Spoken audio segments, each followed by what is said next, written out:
ሚስቴ እንጂ ፍቅረኛ ብቻ እንድትሆኝ ስለማልፈልግ። ምን ችግር አለው? አሁን ፍቅረኛ ያለው ቀብጣለሁ፣ ሚስት ሲሆን ደግሞ ስነ ስርዓቴን ይዛለሁ። አንዲት ሴት ሆና የተወለደች ሕፃን ስታድግ ወደ ወንድ መቀየር ትችላለች? አትችልም።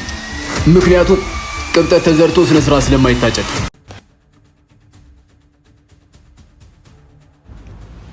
አባቴ ወይ ሆዴ እዘለኝ። ስትቀብጪ በጣም ነው የምታምሪው፣ ግን እኔ ላይ አይደለም። እሺ ለምን አትወደኝም? እወድሻለሁ፣ ግን አንድ ትክክለኛ ወንድ ለፍቅረኛው የሚያደርግላትን ነገር አይደለም የጠየቅሽኝ።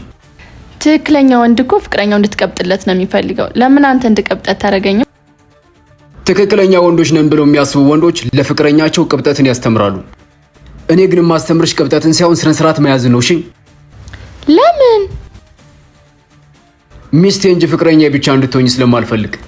ምን ችግር አለው? አሁን ፍቅረኛ ያለው ቀብጣለሁ፣ ሚስት ሲሆን ደግሞ ስነ ስርዓቴን ይዛለሁ። አንዲት ሴት ሆና የተወለደች ሕፃን ስታድግ ወደ ወንድ መቀየር ትችላለች? አትችልም። ምክንያቱም ቅብጠት ተዘርቶ ስነ ስርዓት ስለማይታጨድ። የኔ ፍቅር ውስጥ እኮ ይህ ሁሉ ህግ አይሰራም። ለሰው ላይ ሰራ ይችላል።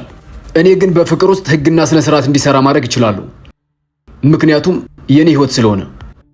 ሰኔ የሌለ ነገር ነው የምታወራው። እኔ ላለማዘል ነው። የሌለን ነገር እንዲኖር ማድረግና የራስን ህግ አውጥቶ በራስ መተዳደር በጣም ነው ደስ የሚለኝ። ሚስቴ መሆን ከፈለግሽ ቅብጠቱን አቁሚና ስነ ስርዓት ያዥ። ካልያዝኩስ? የሰው ልጅ ያለ እስትንፋስ እንደማይኖረው ሁሉ ፍቅርም ያለ ስነ ስርዓት መቆየት አይችልም። ምርጫው ያንቺ ነው። ከቀበጥሽ ትቀሪያለሽ፣ ስነ ስርዓት ከያሽ ደግሞ ትከተይኛለሽ። ሰን ከዚህ በኋላ ካልገባኝ ታስረዳኛለህ፣ ካጠፋው ትመክረኛለህ እንጂ ምርጫ አንቺ ነው ብለህ ትተኸኝ እንዳትሄድ።